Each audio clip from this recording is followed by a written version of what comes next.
Hi, welcome to another Resort Trades Learning Center event. Today we have Margit Whitlock, a superb interior designer and architect. Margit and I have been friends for many years, but I have seen her work. I know it to be fabulous. So I think you're going to learn a lot today. Her subject is do's and don'ts of renovations, which is really near and dear to resorts these days. You might have seen she is beginning to write an article. Her first one appears in the May edition of Resort Trades.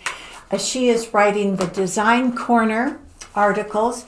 This particular article is about making the most of your outdoor space. So go to resorttrades.com and you can find it posted there. And please, while you're on the YouTube channel for Resort Trades, please subscribe, hit the bell icon. We post videos and highlights of past videos just constantly every week. So I encourage you to join us. Thank you. Good morning or afternoon, everybody. I'm in sunny San Diego, California, and I've been an architect and had my own practice since 1992. It's been a really fun ride to be in the hospitality arena, both as architecture and interiors, and I'm really happy to be here today to kind of share some of my key suggestions on what we have to do for a renovation. So, first off, how do we get started? It seems as if even if you're a seasoned developer, resort manager, how do you get started? And so for me, I always ask, where are the existing plans? So we don't have to do an as-built survey. It's very timely and costly to go in and remeasure the whole facility. If you don't have some existing plans, you can go to the building department at your local jurisdiction. They should have them on file. And as the owner of the property, it's usually a simple form to fill out, and you bring a affidavit of ownership, whatever the process is for that jurisdiction. And you can get your plans printed from whatever the building department has on file. That's a great place. And get them all. Get as many of the, so if it's a full set with civil, structural, mechanical, electrical, plumbing, landscape, if they have structural calculations and reports of any kind, that's really important. So as we move forward with new engineers, or maybe we use the same engineers, we have something to start from. This will save you loads of time and money. It gives you background on the property, what's been permitted, what's not. A lot of properties in certain areas don't require a lot of permitting. So we want to know what's legal and what's not, especially with ADA upgrades. And then my second advice here is to provide or prepare a needs assessment. And what I mean by that is you really kind of go through everything on your property that you need, want, must have, and prioritize it. So if a need is because you have termite damage and roofing issues or leaky windows, then that's a definite must have. But if your wish list is to build a whole new pool and jacuzzi and some tennis courts, and that's just maybe the priority number 2. So kind of organize your needs and assessments by what you need, what you must have, and what are your wants. And this starts to set up the scope of work for the design professionals. So now you have a laundry list of things that you need to get accomplished. And you can start to see who is needed by that, whether it be an interior designer, an architect, an engineer. Maybe you have soils and drainage issues. You might have to need a civil engineer to get rid of some of the site things. There's all kinds of unseen issues with properties that have to be taken care of on a regular maintenance issue. I also recommend that you look at your comment cards. So look at what your clientele and your guests are saying about the resort, the units, the smell, the look, the feel, the lighting, technology, access, ADA abilities. So take a look at the comment cards. They're always really great because once you have all your comment cards, what I also like to do is after renovation, send out a survey for the new comment cards, and we can compare, have we addressed what our guests are wanting us to do? So once you have your scope of work set up, And it can be refined. You're going to refine it because you're going to start to look at budget and schedule as well. But to get your scope of work somewhat set up, you want to hire a team of professionals to fine-tune the needs assessment and the overall design and construction documentation. So finding those, I saw a comment in the poll, not being able to find professional services people. So the American Institute of Architects has usually a local chapter in all major cities and even smaller cities where you can locate an architect. The American Society of Interior Designers, ASID, also has certified interior designers that you can go through that organization, and they will help you locate an interior designer. Typically, you rely on your architect kind of as the top of the pyramid here to coordinate all the other consultants, including the interior designer. So usually it's the architect who will recommend all the other engineering, so civil, structural, mechanical, electrical, plumbing. If there's been companies that have worked on your property before, that know the property, know the ins and outs, where are the hidden bodies, those people are very valuable. So kind of rely on the architect to help put together the team. You could do what's called an RFP, a request for proposal. So with your scope of work and your timeline, you can send out a request for proposal to ask a number of design firms to bid for the project. It could be just a statement of qualifications. So it's a qualifications-based selection only on their portfolio, their ideas, their recommendations, references, and you select somebody to work with you because you want to work with them. Or if you have your full scope of work developed, you know exactly what you want to do in each and every space, then you can have the request for proposal, which is a fee proposal. That proposal will come back with a budget, a fee budget, all the team members, their resumes, and you can select it based on that.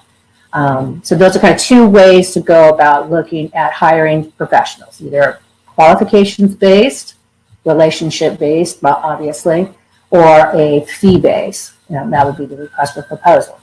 And if any of you want to have like a template for a request for proposal, you can contact me at margit@4designs.com, and I can send you over some templates that you guys could use for sending out for requests. So along with all of this preparation, so most of my talk is going to be about preparation. Plan, plan, plan, and plan again so that we can get a realistic schedule, realistic budgeting, realistic scope of work, and then we get realistic construction, and we stay within our expectations. So plan, plan, and plan again. So this project schedule, I'll show you next kind of what I'm looking for, is you need to take into account all the little aspects. So not just design and construction. There's downtime. There's a client approval process. There might be a neighborhood or city planning approval process. There needs to be enough time for bidding and permitting. And permitting right now, just here in the city of San Diego, is excruciating. It is taking longer to get a permit than it did to do the drawings. It's all online. It's all virtual. A doesn't know what B is doing half the time. So it's kind of frustrating. So permitting, you're going to have to allow yourself some time. FF&E, if you're going to do a model unit, you might want to prepare for just a model unit or a mock unit time frame, and that takes time because once that's approved, especially if you're a brand like a Marriott, Hilton, Wyndham, they like model units. So you're going to want to plan time for a model unit approval, and if they want any adjustments to the model unit, say they reject the case goods, you're going to have the case goods redone. So you got to start early and make sure you have all of that in there. And then, of course, we have the full FF&E installation, and then after that, you have your OS&E, which is your owner-supplied equipment and technology. So your point of sale, new data, maybe you're running on new Cat5, the computer lines. All of that stuff needs to be kind of planned into the overall schedule. So basically, you can do a Gantt chart schedule in the beginning. You can do this in Excel. You can do Microsoft Projects. You can do it by hand. You can do it any way you want to. But it definitely, as you see here on the left-hand side, task 1, task 2, task 3. This is going to relate to your scope of work. So if you're going to and if it also phases. So a lot of properties want to do buildings 1 and 2 this year, 3 and 4 next year, 5 and 6 the year after that. If you have to spread out your reserves, then you're going to want to have your phases involved.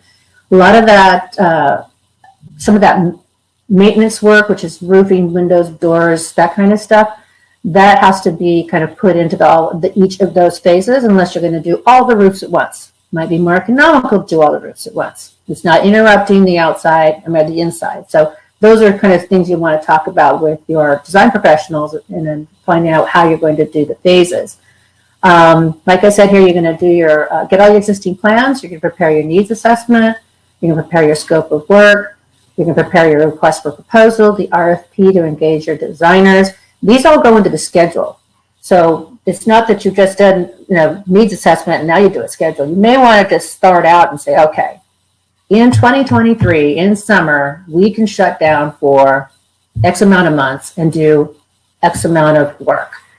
So that gives us from now until then to do all the tasks. Task 1, gather the plans. Task 2, get your needs assessment together. Task 3, prepare your scope of work.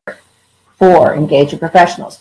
So look at it in that aspect, so that you give yourself enough time. And I'm really talking about more than a year, maybe even 2. It depends on what the scale of the renovation is. If you need to do the lobby now, then you can wait and do the rooms next year. That all needs to be discussed at management level, and to fit it into your timing where you have the least amount of occupancy. So I also recommend that you have consistent team meetings to review the schedule, right? So always in your meeting agendas, review the schedule, update the schedule. Where are the hiccups coming? Oh, we just found out we have to have an environmental consultant. That's going to take us another 6 weeks. So keep on top of your schedule and review it, and be flexible to make some changes if changes need to be done. Okay, project budgeting. So you probably don't have a full idea of what the project budget's going to cost, because you have these needs and these wants, right? So you're not quite sure, but you do know how much money you probably have to spend. How is it allocated? That needs to be determined. So if it's maintenance and repair and comes out of reserve study, okay. If it's not enough in the reserve study, which typically aren't after 20 years, if the roof's falling apart, but we have reserve study monies, you may have developer fund monies, and then you may have to do a special assessment. That all goes into the tasks, the schedule, and you may not know exactly what the special assessment is going to be until you get further into design. You get a preliminary estimate taken care of before you finish all the construction documents, so that you know that if it's you have $1 million and it came in at $2 million, what are you going to do to close the gap, or do you need a special assessment? Most homeowners don't like special assessments, but if their property hasn't been upgraded in a long time and it's a $200 or $300, $400, $500 hit, they'd be happy to pay it, honestly. So remember to include all your maintenance items and include all your hard and soft costs in your budget. So this is sometimes where people don't understand the difference between hard costs. So hard costs are sticks and bricks. That is construction, furniture, art, everything that's almost like a depreciated piece. This is sticks and bricks. Soft costs are all the professional fees, agency fees, and what I mean by that is plans, permits, special inspections, and then you want to think about any extra personnel that you might want to bring on a project manager, just a construction manager, project manager that's not in your staffing group of people you have right now. So maybe a project manager, or maybe it is a special housekeeping person that comes in at the end and does just a complete cleanup when the whole thing is over with, because your housekeeping staff isn't capable of taking on that load. Make sure that if you have additional insurances for the project. So that sometimes there's construction insurance and post insurance. Things might have gone up because you just raised the value of the property. And then you have software technology, internet, all those things. The in-room services. So those are all soft costs. And so that's a different hard cost, soft costs. Make sure they're kind of in the budget.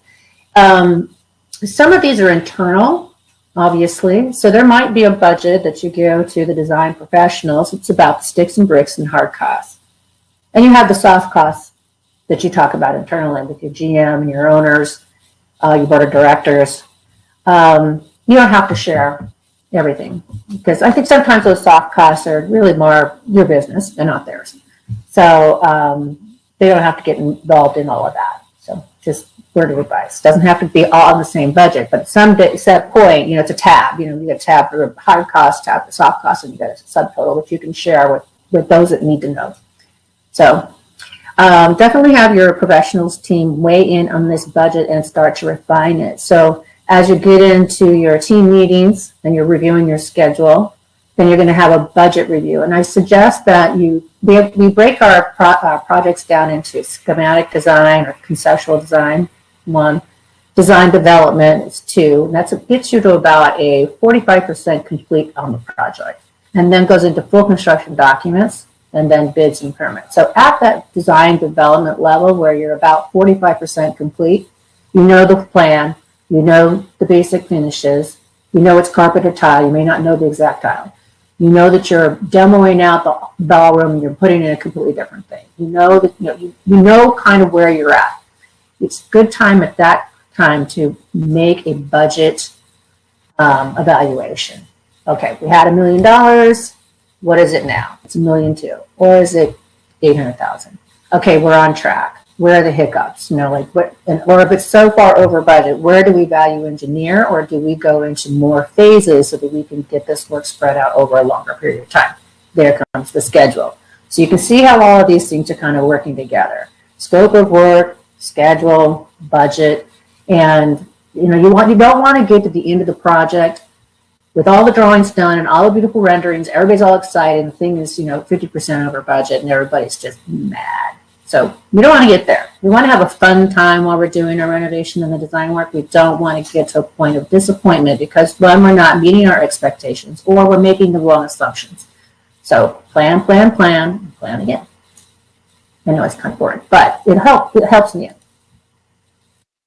So here are kind of my do's and my don'ts, and I kind of said them already, but do, depending on the scale of the renovation, start 24 months in advance.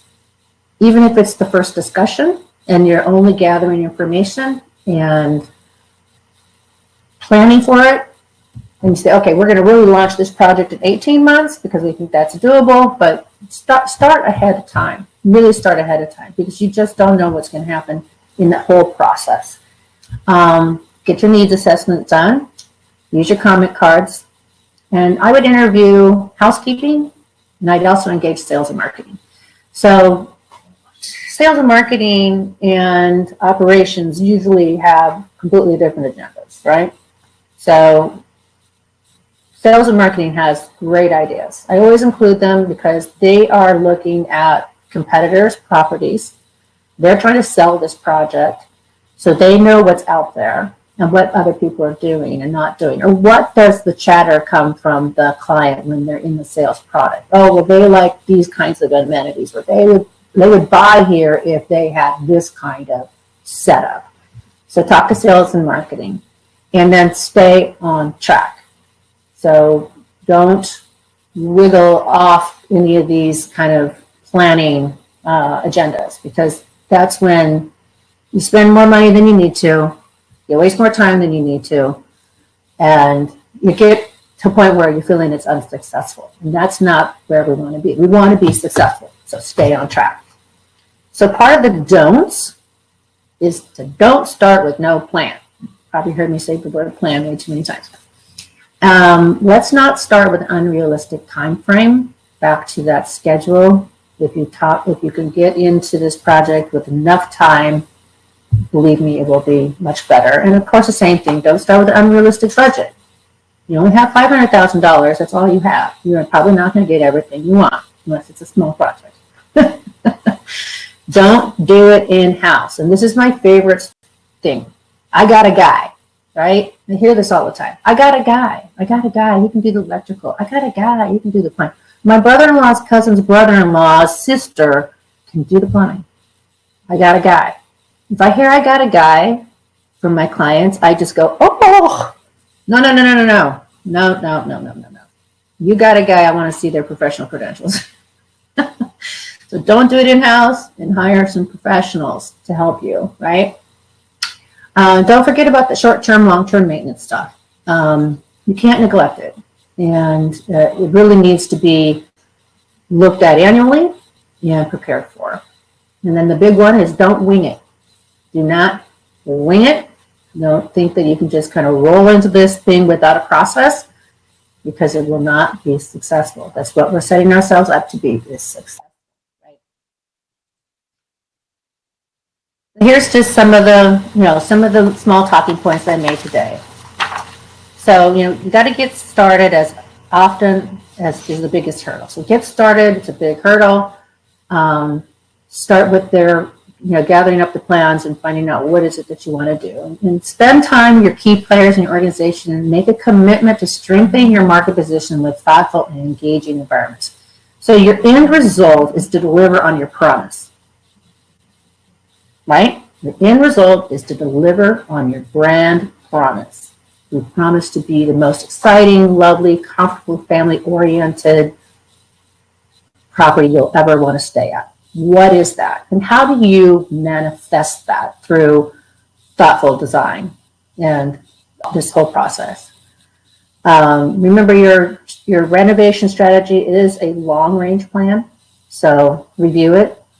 Organize and deliver attention to the resort's ambience and maintenance.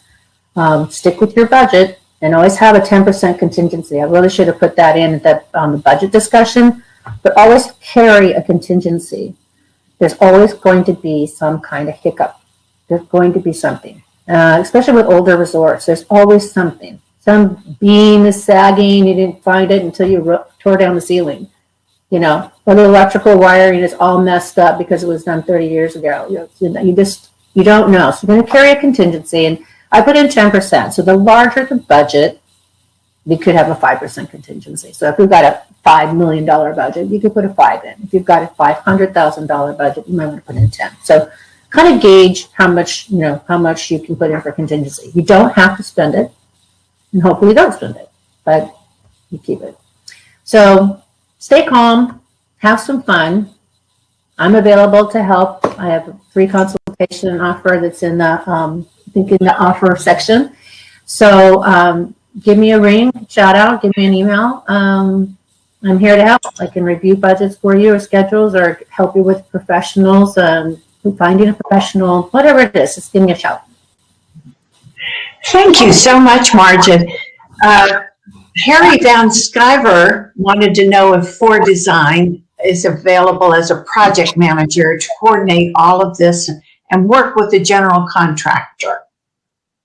Right, so that would be our bailiwick as a service anyway, because as an architect, remember I saw a little pyramid I put up there, so the person up here is side by side with the client.